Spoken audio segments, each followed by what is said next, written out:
Hey, it's Matt with Even the Dead Love a Parade, and you are watching Wheeler's Weekend Jams, live and direct. Wheeler's Weekend Jams, live and direct. Ladies and gentlemen, thank you for tuning in on another lovely episode of Wheeler's Weekend Jams, live and direct. Today, joining us is Matt from Even the Dead Love a Parade. Today, we discuss Even the Dead Love a Parade with their new EP coming out, and I believe Even the Dead Love a Parade is no joke. The Dead celebrate beyond the depths of hell with this powerful sound of heavy guitars and questioning God's patience lyrically through their wall of a headbanging masterpiece. Guitarist Braxton and drummer Clint shared their ideas with Stevie Benton of Drowning Pool, and Even the Dead Love a Parade formed. Thank you, Matt, for joining us today. Thanks for having me on, dude. No problem. Hello, everybody out there. How's everyone doing? All right, now I'm just going to get right into this. Tell us now just the very beginning stages of the band when you guys formed in Dallas, Texas.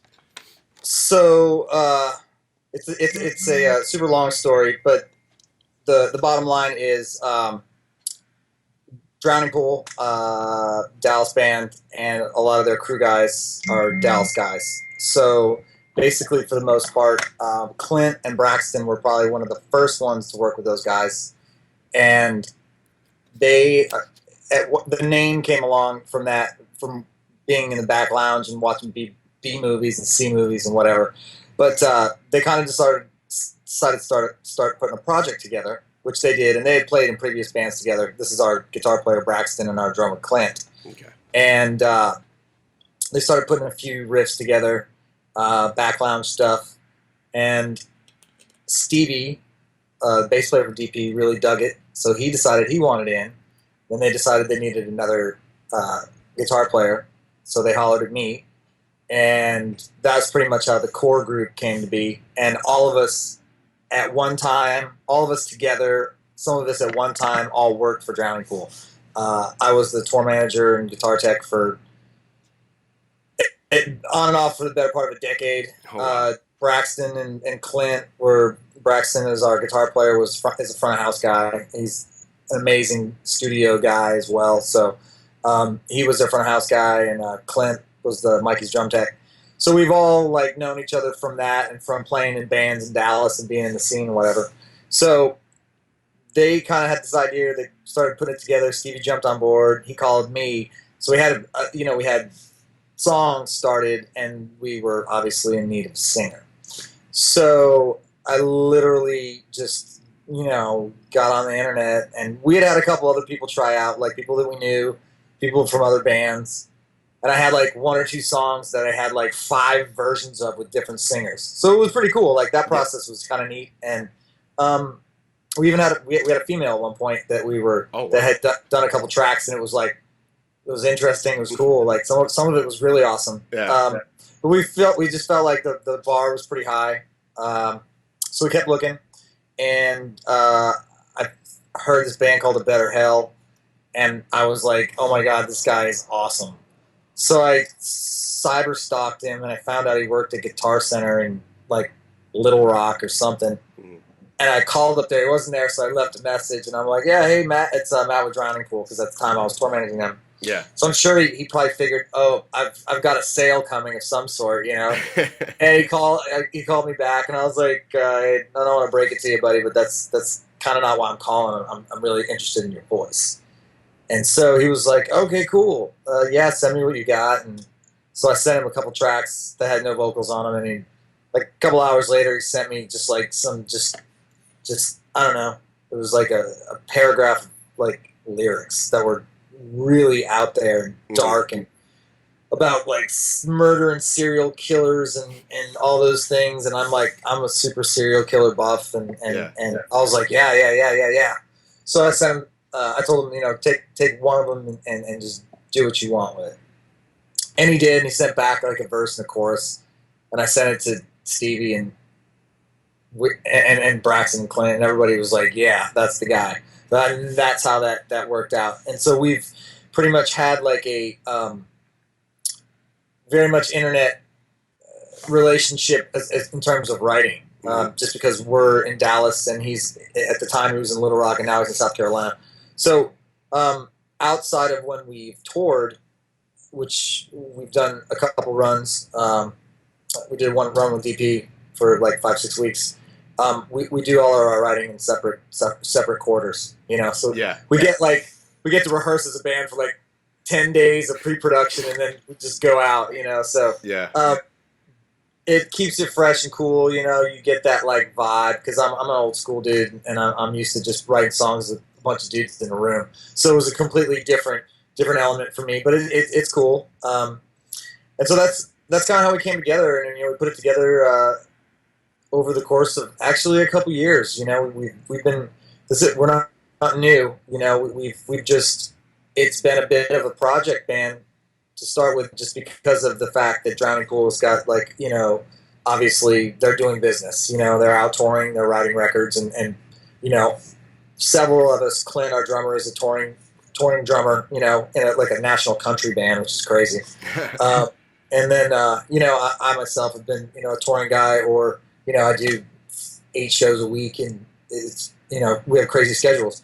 So now we're kind of like at a point where we weren't sure what was going to happen, and lo and behold, we got an offer to do a record for Dave Ellison's label, and that's where we're at. Just kind of went. were you also in another band, like when you guys were starting to get together, or? You know what? I played in a band called Rodeo Christ years ago. Okay. Years ago. I mean, I'm 45, so some years ago.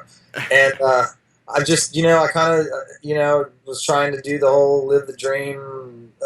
I'm gonna get a record deal. I'm moving to LA. Woo! Yeah. And, reality was it's just doesn't happen for it's a rare few. And it really was kind of like listen to my dad, like you need a B plan. So I got into the black side of the lights part of the business, and so I, that's what I do. And so this has always been like my kind of little thing on the side that keeps me sane, so I can still get up and rock and whatnot. So like I said, I toured for years and years and years with DP, and those guys are family. So I lived a little vicariously through them, and but it's some cool stuff, and we're just honored to have somebody dig it and hope we can get it out to everybody. So exactly. We really keep grounded with this, and it's something that we enjoy to do. And that's the best part of it is this is fun. Exactly. We have our moments where it's like, this is becoming a hassle. It's a relationship. Sure, exactly. It's like a wife and kids. Choose your battles. You know what I mean? Exactly. But it's good for us, and everybody enjoys it, and we like music and all types of music, and so we feel like this is something a little bit different. It's definitely not Drowning Pool. It's it's heavier, and it's a different avenue for Stevie, and then Braxton and Clint, like they do country. Braxton's a front house guy for Pat Green, so this is they're all metal guys, so it's cool. We get it. Everybody gets a kick out of it, and it's fun. Good blend. And hey, you could always do a C plan. You could always try out for Justin Bieber. That's true. I would take that gig. That'd be awesome. Yeah, right. It's like Skrillex playing guitar for him now. Yeah, exactly, dude. So little off from that. As when you were a young tyke growing up, what were your earliest memories in becoming a musician, and your earliest influences? Oh my God! So my dad played tenor guitar. Okay.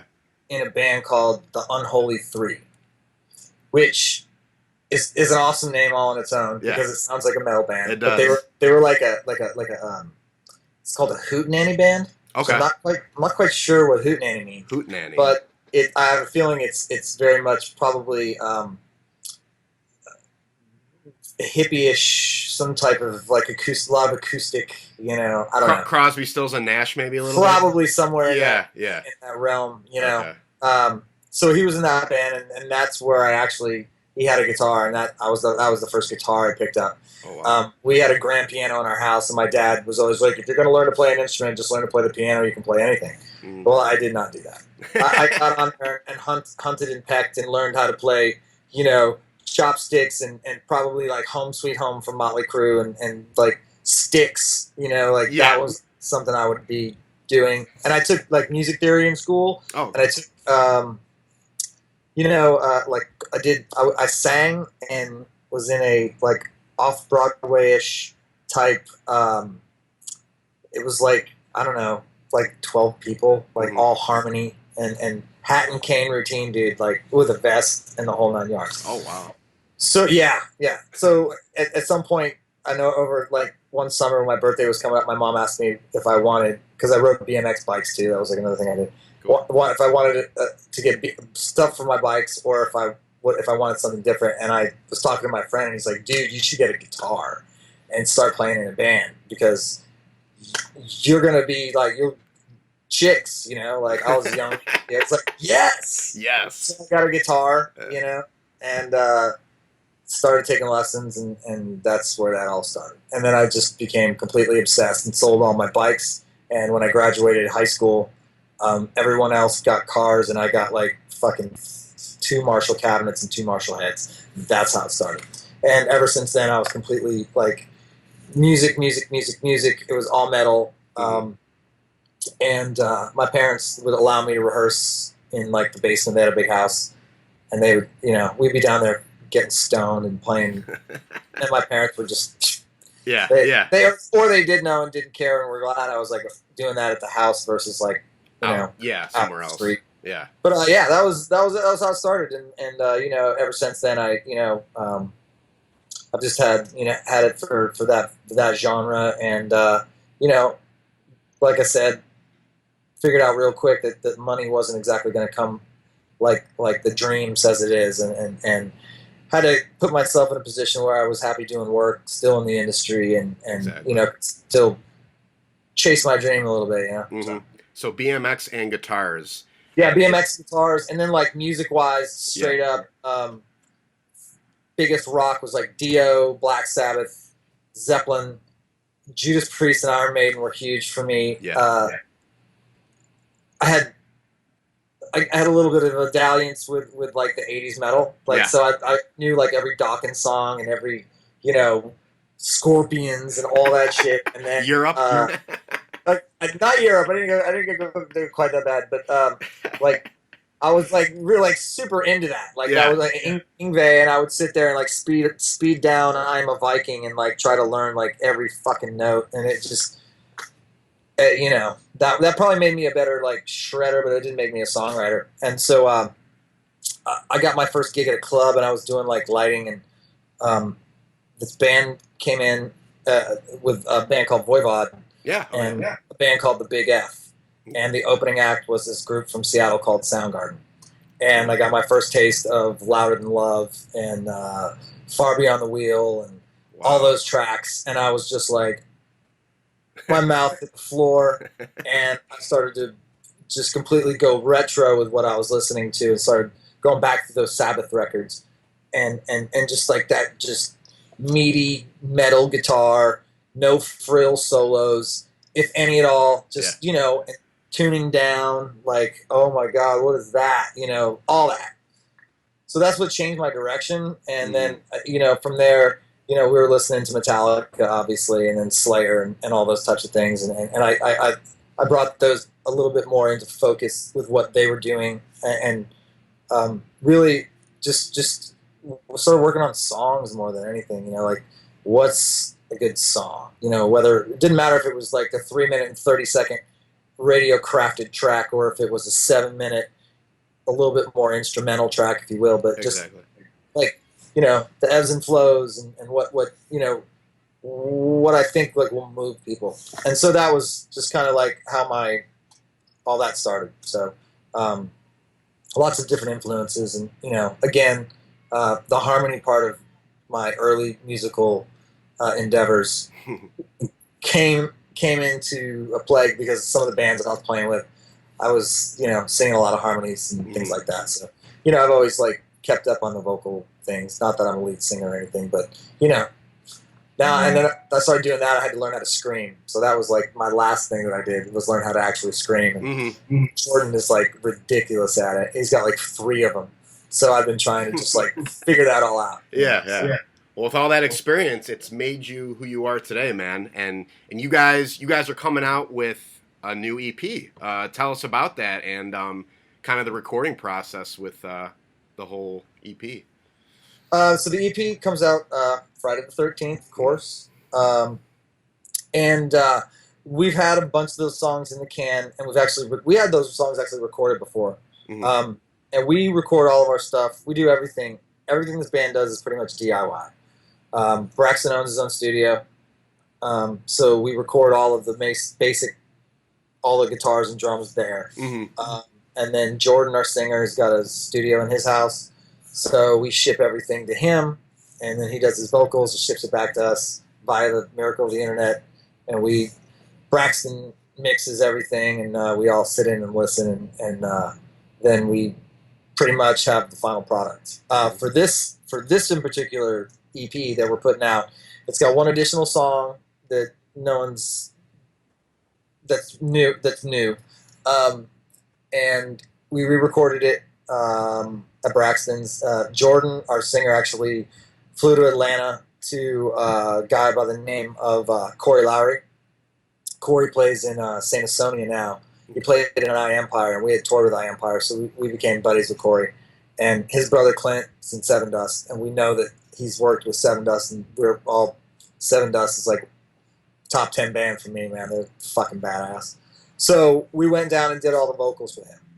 Jordan did, and Corey's a badass studio guy, and he just squoze that fucker until we got out like everything could, and changed a few things up, and like down to like little like change that word, or influx here instead of here. Yeah. And so it was a good workout for Jordan, like because like I said, Lowry's got a lot of studio experience, and obviously got tons of tips and whatnot, and to pass along and push Jordan to go past like the point that maybe he thought he was going to get to. I don't know. It worked really well, and so we got that back. We went in. I added a couple little things here and there, and at the time we were on a management label, and they had a link to a guy named Tom Baker, and Tom Baker heard our tracks and was like, "Sure, I'll do this." Mm-hmm. And he's a legend. Like, he's done Nine Inch Nails and Zombie, and he did like the Sinner record, and yeah. It's his list is ridiculous, and I literally was like, "Is that for real?" And so we sent it to him, and like 5 days later, we got it back, and I was like, "Wow!" And it made a huge difference, and it's amazing. So we're gonna put that out 13th. You can actually pre-order now, I think, with through EMP's label direct, and you get like a T-shirt bundle and the download. Mm-hmm. And we're lucky. We do, like I said, we do all the videos ourselves too, and we kind of call on friends that we have that just being in the industry that you meet, and try to keep the overhead down, and hope someone likes it. So as you were saying, this new EP, you could download it. We are in the digital age now. Just from your experience being a musician all these years, what is your take on how to releasing music now? Because I like having the physical copy. I still buy records. I still buy CDs. Yeah. How your opinion on that? You personally. I'm probably like you. I'm a purist. Mm-hmm. I want to have the. Yes. I want to have this in my hands. Yes. Like I want to. Yes. I want to. The smell. To read the liner notes. Yes. Look at the art. And yes. All that. However, I think the internet is kind of one of those, like, it's a little bit of a necessary evil. Like, for all of the bands it's broken, it's probably destroyed just as many. Yeah. It's like financially speaking. Yeah. Obviously, it's like we're going to sell this record, and 5 times more people will get it for free. Yeah. It's kind of a part of the business. But what I think is cool is, I think, like, we could talk about releasing it. Like, in a perfect world, I kind of like Down does it. Like, there's like a 6-songer, a 6-songer, a 6-songer, a 6-songer. So you're like reigniting the fire versus like blowing your wad right out of the gate, and then that's it. Yeah. Because it seems like the window to catch people is this big. Like it used to be like this big because there was no internet. So if you heard about something, you were probably really going to investigate it. Where now you hear about so much just going by you on your computer or on your phone, like that you just, I think people just like have, well, I don't want to say lost the zest for it, but I think there's just so much it's like kind of watered down. Yeah. So, it's it's a necessary evil. I mean, you kind of have to have it to keep up with the Joneses, but at the same time, it makes it hard for musicians to eke out a buck, and I think that the fallout of that really goes back to the fan, because ultimately musicians are like, all right, we're not going to sell 5 million records. We're only going to sell 30,000 now because people steal it. So exactly. What are we going to do? We'll have to charge more for our guarantees, so our ticket prices are going up. So the fans are paying for it, and then the venues are paying more and hoping that it happens, because then the other side of the internet is, I'm not sure if I can really afford to go, or I can go, but I think maybe I'll just wait till it comes out on YouTube tomorrow morning. Exactly. Yeah. So there's that. So it's definitely broken a lot of bands, and it's awesome. And I can't sit there and say that because I don't go to the bathroom without my phone. It's like, it's like having a newspaper at your fingertips. Exactly. It's just constantly changing. Yeah. So, it's cool, and then for, media, it's awesome. Dude, anybody that's, got an internet connection and a camera, or, but it's like all those little, like, smaller media outlets, like those are all people that listen to metal, like, they're not listening to the radio nowadays. There's only like a handful of stations across the country that really play non-programming music. Exactly. And while you have the Sirius XM, and that's all awesome, and that shit is badass. Mm-hmm. I feel like, people that are pure metalists are going to go out and seek out different, like little tinier media outlets, and really kind of like, stick with stuff like that, and they want to listen to their favorite track. They probably plug in their phone in and just hit and cycle, so. Exactly. But I'm pro internet.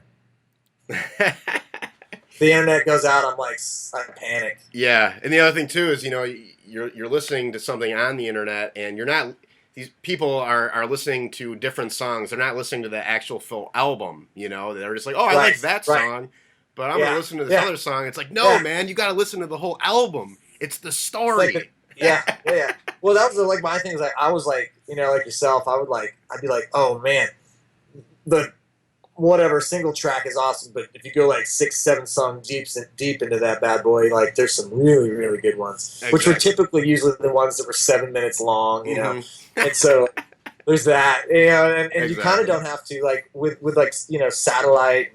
I think that it takes a little bit of the 3 minute and 30-second well crafted pop track, template out of the mix, because it's commercial free and it's pretty awesome. And we're into trying to break into that. That's like one of my checklists, is to get onto something like that, because I think for our band is just like getting the exposure. I think people genuinely dig it regardless of anything else. Like I think it stands up with all the current stuff, because it does have it's got touches the old school a little bit, and at the same time there's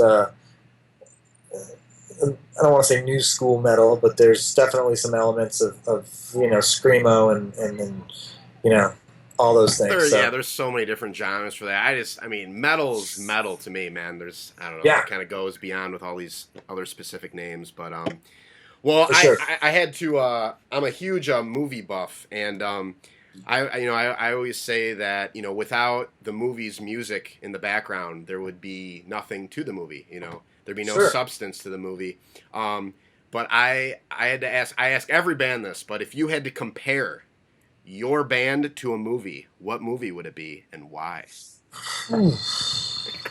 Holy shit! That's yeah. Had to throw it at you. It's okay, man. Take a couple moments. If I had to compare it to a movie, yes. What movie would it be and why? Holy fuck! It's a good one. Yeah, I know. I could probably come up with something really good. Yeah.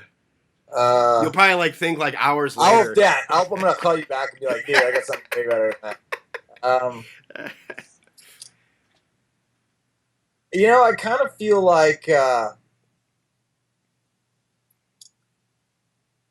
of feel like in one hand, my answer immediately would be Almost Famous. Ooh, yes. Yeah. Only because, it's like most of us have kind of been in the Almost Famous category in regards to we've just always been on the other side of the lights. Yes. Most of us have spent, like myself, like the past 10 years, touring and just working and making sure somebody else sounded good or everything was correct for them and that kind of thing. Have one of you walked on top of a roof and said, "I dig music. I'm on drugs. I'm on drugs." That would be probably me. No. Yeah, I'm going to go ahead and say that that's probably happened. I won't mention any names. It wasn't me, although Although you want to do that. Want to do that. One of my favorite movies. Really, Same really here. amazing track. And as a matter of fact, one of my old bosses is a guy by the name of Larry Vallon. Mhm. Larry's like huge booker in LA for a company called AEG Live. And the scene where kid shows up to interview Black Sabbath and he's at the back door and they're like, Yes. "We don't have anything for you," but he keeps knocking and the girls come in. Truth be told, that of course it's Cameron Crowe's the kid. Yeah. And, the guy that comes out and gives him a pass in with the first act was Larry Vallon in real life. So I went into his office one day. I was in LA, and he had that Rolling Stone cover, and it was signed to him by Cameron Crowe, and he told me the story. Wow. And I was like, "No way!" It's so awesome because it's one of my favorite flicks. Like, I'd never sick of that movie. The only other movie would be Blow. Just because it's this kind of one of those, like, it's just so many ups and downs in that flick and the highs and the lows and the story spans a lifetime, and dude loses it all, gets it all back. There's a quote. It's like, "You're not a true hustler unless you lose it all and get it all back." So it's like, I feel like some of that kind of going with, Stevie's had a career of like some real ups and downs, with in his course of his musical career with, they were at the mountaintop and, Dave passed away and then it was, crumbling down and then they like built it back up and they're like such a model for like perseverance. That's like so ridiculous. Yeah. Like I have nothing negative to say about those dudes because they just keep going. They are just like motivated, man. Shit. Yeah. And they really, like, I think, Blow's like, as odd as it is, because it's a story of drug dealing, it's also a story of like this guy's personal, like, he just keeps on going no matter what happens. And that's another good one for us. But I like Almost Famous. That one's good. Almost Famous, yeah, because then the Blow, he ends up going in jail, and he's in jail for the rest of his life. So yeah, it's crazy. Yeah, I think he's still in. I think he die or get out? No, I think he's out. I think it last year? George Jones, I think is his name. Yeah. And his daughter, well, at the end, when he thought his daughter was visiting him. Does he ever meet her again in real life? Yeah, I don't know. I would have to. I'm going to look that up. up. That's a great flick, though. That's one of my favorites too. That, and all, but almost. We'll stick with Almost Famous. Almost Famous. Yeah. Awesome. Cool, man. Well, hey, Matt, if there's anything out there you want to say to the fans and where to find you guys on the internet, man, go right ahead. Yeah. So we're obviously on every social media site. Facebook, Instagram, Reverb Nation is a big one for us. Hit us up. Album comes out, or the EP comes out Friday the 13th of May. It's this Friday. Go out and get it. Come see us when we play live. Not sure when that's going to be, but I'm sure soon in a town near you. Awesome. Well, Matt, man, thanks again. Thanks for everyone who tuned in on this interview. Make sure to check out our website at wheelersweekendjams.com. And if you like what we do and you want to help us create more interviews in the future, definitely check out our Patreon page. That's patreon.com/WWJ. It's kind of like a Kickstarter for content creators. We're always going to have videos on there for free. But if you like what we're doing, you could always chip in $1 or $2. It's going to keep us moving this forward and getting more interviews. And it's what we're really passionate about, and helping bands like yourself, to get out there to the world. And also make sure to check out our first Wheelers Weekend Jams concert, Wheelers Jam Nation, happening August 13th. We got 7 bands on the bill. Check that out. It's gonna be $10 at the door at the Even Flow Music and Spirits in Geneva, Illinois. Matt, thanks again for doing this, man. Dude, thanks for having me, man. It's been a blast. Awesome conversation. Hell yeah. Fun. I'm gonna call you back and be like, dude, I got a way better comparison. Let's do it, man.